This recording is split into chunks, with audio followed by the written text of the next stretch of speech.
이번 지방선거 서울 기초단체장을 보면 국민의힘 후보가 25개 자치구 가운데 17개 지역에서 당선됐습니다.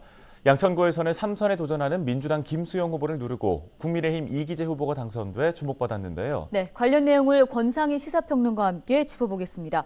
자, 평론가는 이번 지방선거 서울 기초단체장에서 25개 자치구 중에 국민의힘이 17석을 가져갔습니다. 관련해서 예상된 결과란 얘기도 있는데 결과 어떤 점을 의미하는 걸로 볼 수 있을까요? 일단 국민의힘이 17곳에서 18곳을 얻을 수 있다고 예상했었고요. 또 민주당도 7곳 정도 예상을 했습니다. 그러니까 17곳, 8곳 승리는 이 예상이 맞았다고 봐야죠. 또 지난 1년 동안 서울시 의회의 반대 때문에 오세훈 시장이 계획했던 여러 정책들을 실행하기가 상당히 어려웠습니다. 그런 상황에서 오세훈 시장의 당선이 이 선거 초반부터 거의 확실했던 상황이기 때문에 오 시장에게 힘을 실어주기 위해서 국민의힘 소속 구청장 후보를 유권자들이 선택한 것이 아닌가 이렇게 보여지고요. 전체적으로는 이번 지방선거 국정 안정이냐 정권 견제냐 가운데 민심이 윤석열 정부 초기 국정 안정을 선택했다고 봐야죠. 아직까지 윤석열 정부를 평가할 만한 시기는 아닙니다. 그리고 2018년 지방선거와 정반대 결과가 만들어졌다는 건 다시 말하면 민주당에 대한 심판 성격이 강하다고 봐야죠. 이 대선 패배에 대한 반성이나 변화 없이 강성 지지층에 기대서 성급히 통과시킨 검수완박법이랄까, 또 당내 의원들의 성추문 논란의 내용까지 이어지면서 민심을 얻지 못한 것으로 보여집니다.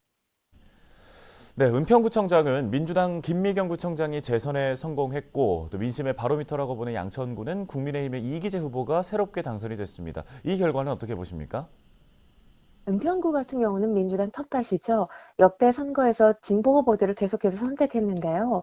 지난 대선에서도 이재명 후보가 윤석열 대통령을 앞섰습니다. 김미경 후보의 당선으로 이변이 없었다고 봐야겠고요.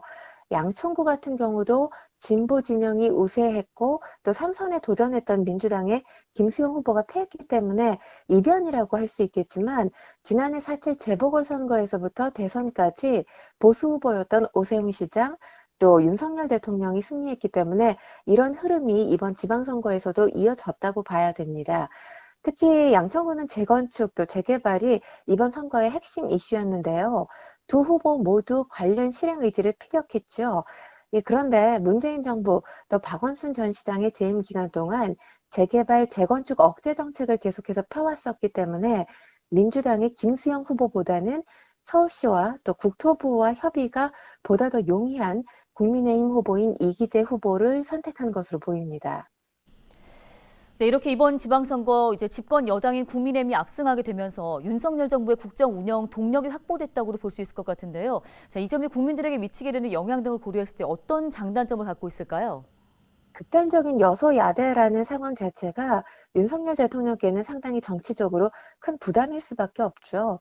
이 정부가 계획하고 있는 여러 정책들을 실행하기 위해서는 민주당의 협조가 절대적으로 필요한 상황에서 만약 발목 잡기가 계속될 경우 자칫 다음 총선 전까지 식물정부 또는 식물대통령이 되는 위험 부담이 발생할 수밖에 없는데 그럴 경우에 그 피해는 온전히 국민 몫이 되는 거죠.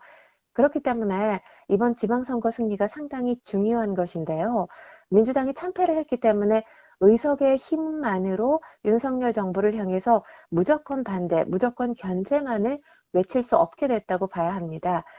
하지만 선거 승리를 계기로 강하게 국정 드라이브를 걸 경우에 여야가 충돌하는 모습이 자주 발생할 가능성도 있어 보입니다. 네, 알겠습니다. 오늘 말씀 여기까지 듣겠습니다. 권상희 시사평론가였습니다.